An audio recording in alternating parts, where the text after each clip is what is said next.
Today there was a lot of activity at Mallu's house. Chittapan and his family were coming home after 5 years. Chittapan had got a job in a country called Abu Dhabi 5 years ago. Since then he had lived there. Mallu and her appa went to the airport to receive them.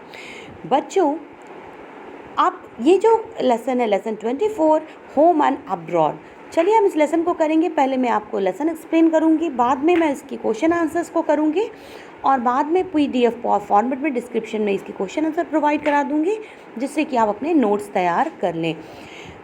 यहाँ पर बताऊँगी, ये एक report है comparing Abu Dhabi with the place जहाँ आप रहते हो, वेयर यू लीव।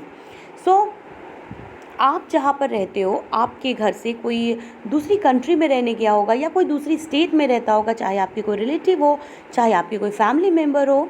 तो यहाँ पर जो एक रिपोर्ट है वो दी गई है, एक मल्लूज़ हाउस की रिपोर्ट है, वो हम देखेंगे। लेकिन पहले मैं आपको ये बताती हूँ कि अगर आप कहीं रहते हो तो वहाँ की क्या क्या चीज़ें जो इम्पॉर्टेंट होती है वो डिस्कस करना। That is first one is climate and weather. Then next is what people wear, the trees and plants, the kind of buildings, the traffic on the roads, means the kind of vehicles, the common food items and the language. So ये सारी चीज़ें होती हैं जो important होती है किसी भी प्लेसेस के लिए, कि वहाँ के जो लोग रहते हैं वहाँ का क्लाइमेट कैसा है, वहाँ के लोग क्या पहनते हैं। और हम इस लेसन को में जानेंगे अबू धाबी के बारे में कि वहाँ के लोग, वहाँ का क्लाइमेट कैसा है, वेदर कैसा है, वहाँ के जो पीपल हैं वो क्या पहनते हैं, वहाँ के ट्रीज़ और प्लांट कैसे होते हैं, किस तरह की जो ट्रीज़ और प्लांट वहाँ ग्रो होते हैं, और जो बिल्डिंग्स होती है वो किस तरह की होती है। इसके अलावा हम देखेंगे कि जो किस तरह के व्हीकल्स वहाँ पे रोड पे चलते हैं, वहाँ के लोगों के कॉमन फूड हैबिट्स, यानी कि जो कॉमन फूड आइटम्स है उसके बारे में जानेंगे। और फिर हम जानेंगे वहाँ के लोकल लैंग्वेज क्या यूज़ की जाती है, लैंग्वेज क्या है। तो चलिए आ गए हैं लेसन 24, यहाँ पर होम एंड अब्रोड, यानी कि दूर देश की बात। तो आज मालू के घर में बहुत चहल पहल है। चिटपन और उनका परिवार 5 साल बाद घर आए हैं। 5 साल पहले चिटपन की नौकरी अबू धाबी में लगी थी, तभी से वे वहीं रह रहे थे। मल्लू और उसके अप्पा जो है चिटपन के परिवार को लेने हवाई अड्डे गए हैं। हवाई जहाज पहुंचने के बाद सभी यात्री सामान उतारने में काफ़ी समय लग गया। आखिरकार चिटपन, कुंजम्मा और बच्चे हवाई अड्डे से बाहर आते दिखाई दिए। शांता और शशि भी कितने बड़े हो गए हैं।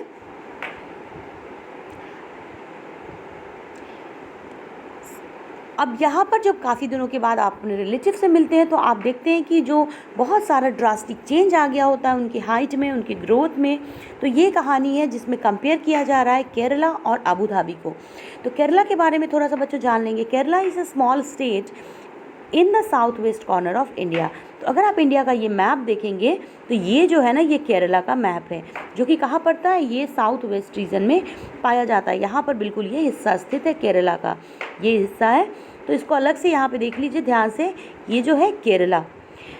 तो यहाँ ये कहानी है अबू धाबी से केरला की, और दोनों के बीच में कंपैरिजन किया जा रहा है। So Kerala is a land of rivers. Kerala's nickname is God's own country, यानी कि केरला का जो निक नेम है उसको इस नाम से भी जाना जाता है, यानी ईश्वर का अपना देश, यानी कि गॉड्स ओन कंट्री। तो ये है केरल बच्चों।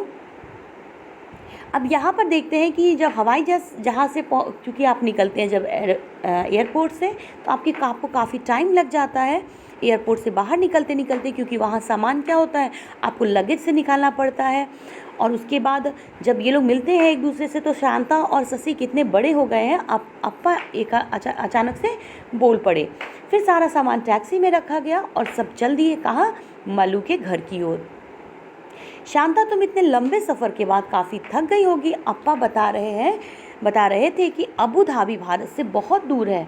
मालू ने कहा, अरे नहीं, हम तो बिल्कुल नहीं थके। माना अबू धाबी यहाँ से बहुत दूर है, पर हवाई जहाज़ से पहुँचने में हमें 2 ही घंटे लगे। हवाई जहाज़ बहुत तेज़ जो उड़ता है, शांता बताती है। बच्चों यहाँ पर जो मलयालम में चिटपन का मतलब होता है, जो पिता का छोटा भाई होता है उसे चिटपन कहा जाता है। जिसे आप अंकल बोलते हैं ना, वो मलयालम में उसे चिटपन कहा जाता है। कुंजम्मा यानी कि पिता के छोटे भाई की जो पत्नी होती है, यानी कि आपकी चाची या फिर आंटी जिसे आप बोलते हैं, उसे क्या बोला जाता है? कुंजम्मा। तो मल्लू जो होता है ये बात सुनकर बहुत हैरान हो जाती है। उसको याद आया कि जब वो अपने स्कूल के ट्रिप पर चेन्नई गई थी तो उससे ट्रेन में पूरे 12 घंटे लगे थे, लेकिन नक्शे में जो है चेन्नई और कोची बहुत पास दिखाई देते हैं। हवाई अड्डे से घर तक रास्ते में मालू, शांता और शशि ने बहुत सारी बातें की। मालू को याद आया कि जब वो अपने स्कूल के बच्चों के साथ ट्रिप पर गई थी तो उसे बहुत अच्छा लगा था। वो शांता से भी पूरे सफ़र की बातें जानना चाहती थी। तो देखिए बच्चों, केरल की जो कैपिटल है वो तिरुवनंतपुरम है। पहले हम केरल के बारे में जानते हैं। And Thiruvananthapuram is the capital of Kerala. Next, people speak Malayalam. अब जो मलयालम लैंग्वेज है जो कि इस तरह से होती है बच्चों, इस तरह से बोली जाती है, जिसकी प्रोनाउंसिएशन भी मैंने यहाँ पे आपको प्रोवाइड करा दी है। तो जो पीपल स्पीक मलयालम, जो इस तरह से लिखा जाता है उसे अ प्रोनाउंस करते हैं, ये ई प्रोनाउंस करते हैं, और इस तरह से जो प्रोनाउंसिएशन होती है मैंने आपको बेसिक लैंग्वेज यहाँ की जो अल्फ़ाबेट होते हैं ना वो प्रोवाइड करा। तो यहाँ के लोग जो होते हैं, यहाँ की लैंग्वेज होती है केरल की क्या? मलयालम। आगे, Kerala is famous for its greenery. ये अपनी ग्रीनरी के लिए बहुत फेमस है, हरियाली के लिए काफ़ी फेमस है। केरला में जो है ना पूरी हरियाली बहुत ज़्यादा है, और बहुत ही ज़्यादा हरियाली है यहाँ पर, बहुत ही ग्रीनरी बहुत ज़्यादा है। पॉल्यूशन लेवल थोड़ा कम है यहाँ पर बाकी जगहों से, जिस वजह से इतनी ग्रीनरी देखने को मिलती है। केरला है फेमस है अपने आयुर्वेदिक मेडिसिन के लिए भी। केरला में जो होता है ना आयुर्वेद, क्योंकि यहाँ पे ग्रीनरी ज़्यादा है तो आयुर्वेदिक पौधे, पेड़ पौधे उगाए जाते हैं जिससे आयुर्वेदिक मेडिसिन तैयार की जाती है, और कई सारे आयुर्वेदिक टेक्निक से यहाँ पे ट्रीटमेंट भी की जाती है। एक और बहुत अच्छी बात है, जो लिटरेसी रेट की बात करेंगे तो लिटरेसी रेट सबसे हाईएस्ट है केरला की हमारे इंडिया में, दैट इज़ 90.92% के इक्विवेलेंट है। तो लिटरेसी रेट यानी कि सबसे ज़्यादा जो लोग हैं जो पढ़ाई करते हैं वो केरला के लोग हैं, जो लिटरेसी रेट क्योंकि यहाँ की सबसे ज़्यादा है 90.92% अगर बात करेंगे अक्रॉस द इंडिया। आगे जो क्रॉप्स होते हैं, किस तरह के फसल होते हैं यहाँ पे, तो यहाँ पर जो क्रॉप्स होते हैं वो यूजुअली बनाना और कोकोनट, ये जो यहाँ के फेमस क्रॉप्स हैं जो उगाए जाते हैं। आप हर जगह यहाँ पे जो कोकोनट जो ट्री है उसको आप देख लेंगे कहीं भी, बैंक ऑफ द यहाँ पर सी है, समुंदर के किनारे आप पेड़ देखेंगे किसके? नारियल के। और क्या है? कोकोनट, जो कोकोनट और बनाना भी यहाँ बहुत ज़्यादा खेती किया जाता है। इसके अलावा यहाँ पर पेपर, टैपियोका, रबर, इन सब की भी खेती की जाती है। यहाँ का जो कुछ इम्पॉर्टेंट डांस है दैट आर केरला का जो है कथकली, फेमस डांस फॉर्म है यहाँ का। ठीक है, आगे चलते हैं। एक दूसरा डांस फॉर्म है that is called as Mohiniyattam. Mohiniyattam भी केरला का एक फेमस डांस फॉर्म है। Onam is their main festival Onam है, जिसे आप देख रहे हैं किस तरह से सेलिब्रेट किया जाता है। फूलों से घर को सजाया जाता है, रंगोली बनाई जाती है और महिलाएं इस तरह से नाच गाना करती हैं, ओनम फेस्टिवल को सेलिब्रेट करती हैं। और इसी दौरान बोट रेसेस जो होते हैं वो स्पेशल अट्रैक्शन है यहाँ के। Even this annual boat race held on the water of Punnamada के जो वाटरफॉल है वहाँ पर ये बोट रेस किया जाता है। सबरीमाला मंदिर आपने बहुत चर्चे में था कुछ दिनों पहले, आपने सुना होगा, ये यहाँ का एक फेमस रिलीजियस टेम्पल है। अब बात करेंगे हम अबू धाबी की, जिसकी चर्चा ये कौन कर रहा है यहाँ पे? तो बच्चे जो है जो अबू धाबी से घूम के आए वो बता रहे हैं यहाँ पर कि वहाँ सब कुछ जानना चाहते हैं कि ये बच्चे जो है उन्होंने बताया कि अबू धाबी और उसके आसपास के देश जो है ना रेगिस्तानी इलाके में है। शहर से थोड़ी दूर जाओ तो चारों ओर दूर तक सिर्फ रेत ही रेत दिखाई देती है, ना कोई पेड़ ना हरियाली, केवल रेत। बट ये जो अपने केरल के बने घर में आसपास की हरियाली और ठंडे पानी को ये बहुत याद करती हैं और भी यहाँ करेंगे, बहुत अच्छा लग रहा है। कौन बोल रहा है? ये उनकी आंटी यानी कि कुंजम्मा बताती है। अब आगे ये है, पूछती है कि बारिश कैसी होती है। यह बात तो शांता और शशि भूल ही गए हैं। वैसे भी रेगिस्तान में बारिश नहीं होती है। तो जो यूनाइटेड अरब एमिरेट्स की बात करते हैं यानी यूएई, तो यहाँ पर क्या होता है, the United Arab Emirates is a federation of 7 small state, that is Abu Dhabi, Ajman, Dubai, Fujairah, रास अल कुवैनान और शारजा उमन अल कुवैन। ये सारे जो होते हैं ना 7 जगहों का 7 स्मॉल स्टेट्स हैं जो है एमिरेट्स के अंदर आते हैं। अब आगे बात करते हैं Abu Dhabi. It is an island. Abu Dhabi है? एक आइसलैंड है। आइसलैंड का मतलब क्या होता है बच्चों कि जो आस पास वहाँ पर क्या होता है कि पूरे जगह पानी है और पानी है और बीच में एक टापू होता है जिसे आइसलैंड कहा जाता है। तो अब यहाँ पर जो रेगिस्तान में बारिश नहीं होती, तो जहाँ पर बारिश नहीं होती वहाँ पर पानी बहुत कीमती होता है। तो वहाँ तो ना तो नदियाँ हैं, ना झील है, ना ही तालाब है, ज़मीन के नीचे भी है, वहाँ भी पानी नहीं है। अब चिटपन बताते हैं यानी कि उसके अंकल बताते हैं, शशि ने बीच में कहा लेकिन वहाँ रेतीली ज़मीन के नीचे तेल होता है इसलिए वहाँ पेट्रोल आसानी से मिल जाता है। एंड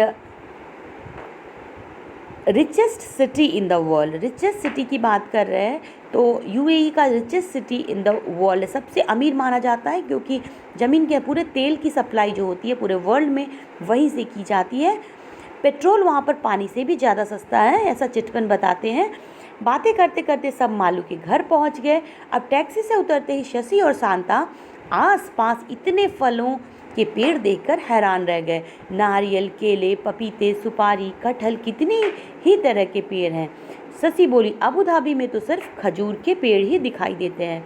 यहाँ की मेन लैंग्वेज जो होती है वो अरेबिक होती है अबू धाबी की। और करंट रूलर जो है यहाँ के शेख खलीफा बिन जायद अल नायन हैं यहाँ के। आगे बात करते हैं। It has oil under the soil, petrol is cheaper than water. Roads of Abu Dhabi ये रोड है अबू धाबी के वो कैसे होते हैं? तो ये है रोड जो काफ़ी अच्छे रोड है, वहाँ पे बिल्कुल हमारे इंडिया जैसे नहीं होते हैं। आगे वहाँ का एयरपोर्ट जो कि काफ़ी वहाँ का जो बहुत ही डेवलप्ड एयरपोर्ट है, काफ़ी ज़्यादा बड़ा और बहुत ही वेल मेंटेन्ड है। डेट्स जो होता है यहाँ बहुत अवेलेबल होता है अबू धाबी में, क्योंकि अब शशि भी बताती है कि अबू धाबी में सिर्फ खजूर के पेड़ दिखाई देते हैं क्योंकि वही एक ऐसा पेड़ है जो वहाँ पर उग सकता है। मेजर रीज़न जो होता है रिलीजन वहाँ के हैं वो मुस्लिम्स रहते हैं। वहाँ पे ज़्यादा जो रिलीजन पाए जाते हैं अबू धाबी में वो मुस्लिम लोग ज़्यादा रहते हैं। अब यहाँ पर सबसे मिलने के बाद कुंजम्मा अपने बैग और अटैची खोलती है।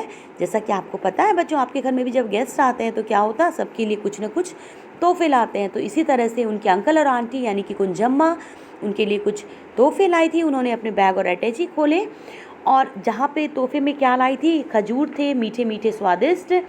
शशि ने मालू को अबू धाबी में चलने वाले नोट और सिक्के दिखाए। तो देखिए वहाँ की जो करेंसी होती है बच्चों, ये क्या होती है, जिसे दिरहम कहा जाता है। ये जो करेंसी है ये अबू धाबी की है।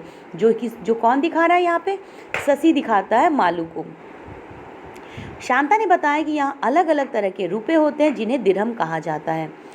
उन पर वहाँ की अरबी भाषा में कुछ लिखा होता है। उन्होंने अपने घर और आसपास की जगहों की तस्वीर भी दिखाई। तो देखो यहाँ देखो उन्होंने कुछ पर्ल्स इकट्ठे किए हैं। ये जो पर्ल्स होते हैं वो वहाँ से उन्होंने कलेक्ट किए हैं। उन्होंने अपने घर और आसपास की जो तस्वीर दिखाई और चिटपन ने यानी कि उसके अंकल ने मालू को एक ग्लोब निकाल कर दिया। मालू बोलो, अबू धाबी कहाँ है और केरल कहाँ है? सब बच्चे ग्लोब पर अलग अलग जगह ढूंढकर मज़े लेने लगे। मालू ने चेन्नई और कोची भी ढूंढा। शाम को अब आरामदेह में बैठे बैठे सभी ठंडी हवा का मज़ा ले रहे थे और अबू धाबी की तस्वीरें देख रहे थे। बहुत ऊंची ऊंची इमारतें, उनमें बड़े बड़े शीशे की खिड़कियाँ देख मालू झट से बोली, इन खिड़कियों से कितनी ठंडी हवा आती होगी। चिटपन बोले, अबू धाबी में खिड़कियाँ खोलने का तो सवाल ही नहीं उठता, बाहर बहुत ही गर्मी होती है। ज़्यादातर जगह तो एयर कंडीशन चलते हैं। गर्मी की वजह से वहाँ के लोग ढीले ढाले सूती कपड़े पहनते हैं और पूरा शरीर और सिर भी ढक कर रखते हैं। इससे वो तेज धूप से बच जाते हैं। बच्चों ये जो तस्वीर में आप देख रहे हैं ये देख रहे हैं, weather is very hot in Abu Dhabi, people wear loose clothes and cover their heads. तो ये जो उनका जो ड्रेस होता है ये बिल्कुल उनकी क्लाइमेट के हिसाब से होता है। मालू जो यहाँ की तस्वीर देखने में बहुत मज़ा आ रहा था, उसने कितनी सारी नई नई बातें भी सुनने को मिल रही थी। वह हर तस्वीर से अपने तस्वीर की तुलना भी कर रही थी। उसने सोच लिया कि वह अबू धाबी की एक रिपोर्ट भी तैयार करेगी और अपनी क्लास में दिखाएगी। Abu Dhabi, the countries around Abu Dhabi are located in desert area. जितने भी कंट्रीज़ अराउंड है अबू धाबी के, सभी क्या होते हैं, एक डिज़र्ट एरियाज़ होते हैं, पूरे रेगिस्तान है। Desert cover at least 1/4 on the earth's land surface. तो अर्थ लैंड सरफेस का पूरा 1/4 हिस्सा सिर्फ और सिर्फ डेजर्ट कवर करता है। मोस्ट डेजर्ट जो प्लांट्स हैं are drought and tolerant. Different types of cactus dates grow more in desert. तो अलग अलग तरह के कैक्टस और जो होते हैं डेट्स, ये ग्रो होते हैं डेजर्ट एरिया में। Camel is called the ship of the desert because it can survive without food and water for many days. Lizard, snake, fox, red kangaroo and tolerant of dry climate. तो dry climate के लिए जो होता है ना, lizard, snake, fox, ये सारे dry climate में ये सर्वाइव कर पाते हैं। So we see mountains made of sand, we are called as sand dunes, जिन्हें सैंड ड्यून्स कहा जाता है। Oasis, so oasis is a source of water. Oasis कहा जाता है जो सोर्सेस ऑफ होते हैं वाटर के, जो आप तस्वीर में ऐसा देख पाए, इसे ओएसिस कहा जाता है इस तरह के एरियाज़ को। इसके अलावा थोड़ी पाकिस्तान की करेंसी की बात कर लेते हैं। तो ये है पाकिस्तान की करेंसी जिसे आप देख रहे हैं। ये यूएसए की करेंसी है बच्चों, जिसे डॉलर कहते हैं। आप आगे दिखाती हूँ आपको। तो ये आपने लेसन किया, आपका जो आपका लेसन था, यहाँ पर क्या आपका जो लेसन है, जिसे आपने देखा अबू धाबी और केरला के बीच में कंपैरिजन, और हमारे लेसन का नाम क्या था? सो पूरे दूर देश की बात, यानी कि around the India and around. So यहाँ पे हमने अबू धाबी और केरला के बीच कंपैरिजन को देखा। आई होप आपको ये लेसन अब समझ में आ गया होगा। लेसन के सारे क्वेश्चंस आंसर आपको पीडीएफ फॉर्मेट में डिस्क्रिप्शन में मिल जाएंगे, जहाँ से आप इसको लिख लेंगे अपने नोटबुक में और अपने नोट्स तैयार कर लेंगे, जिससे कि आपको एग्जामिनेशन में कोई दिक्कत ना आ पाए। जल्दी मिलती हूँ नेक्स्ट वीडियो में अपने नेक्स्ट लेसन के साथ। तब तक don't forget to like, share and subscribe. Thanks for watching.